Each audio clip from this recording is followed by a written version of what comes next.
توقیر انصاری صاحب یہ بھی کہتے ہیں آج کافر لوگ تمہارے دین کے غالب آ جانے کے باعث اپنے ناپاک ارادوں سے مایوس ہو گئے،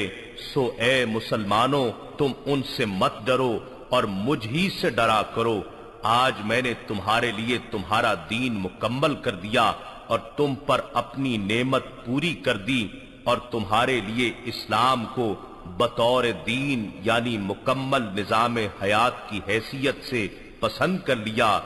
پھر اگر کوئی شخص بھوک اور پیاس کی شدت میں اضطراری یعنی انتہائی مجبوری کی حالت کو پہنچ جائے، اس شرط کے ساتھ کہ گناہ کی طرف مائل ہونے والا نہ ہو یعنی حرام چیز گناہ کی رغبت کے باعث نہ کھائے، تو بے شک اللہ بہت بخشنے والا نہایت مہربان ہے۔ لوگ آپ سے سوال کرتے ہیں کہ ان کے لیے کیا چیزیں حلال کی گئی ہیں، آپ ان سے فرما دیں کہ تمہارے لیے پاک چیزیں حلال کر دی گئی ہیں، اور وہ شکاری جانور جنہیں تم نے شکار پر دوڑاتے ہوئے یوں سدھار لیا ہے کہ تم انہیں شکار کے وہ طریقے سکھاتے ہو جو تمہیں اللہ نے سکھائے ہیں، سو تم اس شکار میں سے بھی کھاؤ جو وہ شکاری جانور تمہارے لیے مار کر روک رکھیں، اور شکار پر چھوڑتے وقت اس شکاری جانور پر اللہ کا نام لیا کرو